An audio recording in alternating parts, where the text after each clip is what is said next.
BBC News at 6. It's Britain's newest and most high-tech nuclear-powered submarine.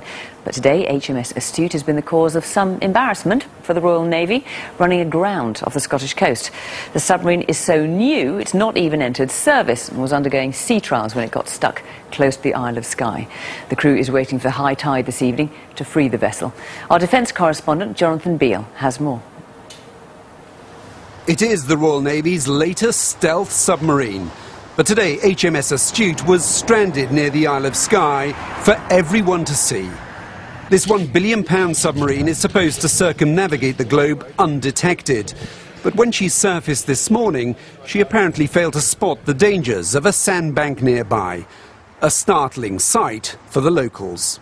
I woke up this morning and looked out inside the window, and much to my surprise, I saw the nuclear submarine some 300 yards off the Skye shore. The Royal Navy said no one on board was injured, that the hull remained watertight, and there was no threat to the locals or the environment from the boat's nuclear reactor. But with tugs arriving and helicopters circling, this was hard to play down. Only a month ago, the Royal Navy gave the BBC exclusive access to show off their latest weapon as she prepared for her first sea trials. Obvious pride then, but now having to hide their blushes. On the surface, manoeuvring close to land is a challenging evolution for any ship, and exactly why this went wrong we'll look at. Astute had been testing out its sonar just off the Isle of Skye before she ran aground. The Navy likens the submarine to a precision-made Swiss watch. At its heart is a nuclear reactor. Its top speed is classified, but it can deploy anywhere in the world within 2 weeks.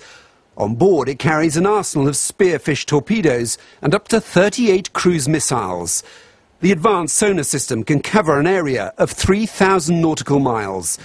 And so that no one else knows its location, the hull is clad in 39,000 acoustic panels. But apparently none of that advanced technology helped it avoid the coast.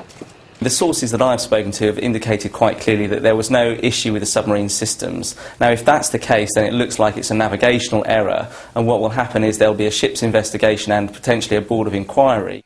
The Ministry of Defence insists this was not a major incident. Nevertheless, it is a major embarrassment that the Royal Navy's latest, most advanced submarine should run aground in familiar waters so close to home. Tonight, Astute is having to rely on Mother Nature, a high tide, to lift her free. They'll assess the damage done when she limps back to base. The hope is that Astute will soon be out of trouble, but that might not be true for all those on board.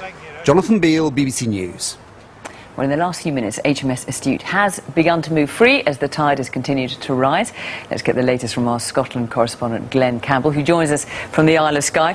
So, Glenn, what's happening?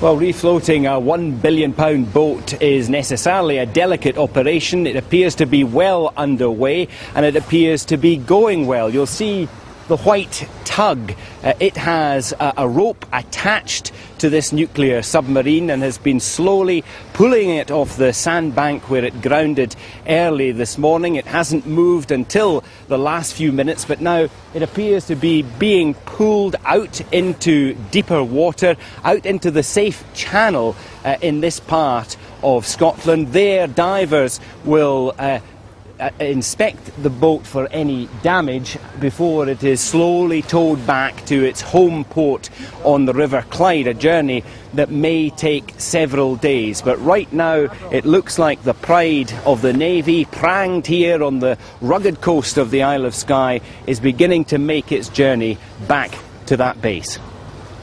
OK. Glenn Campbell, thanks very much.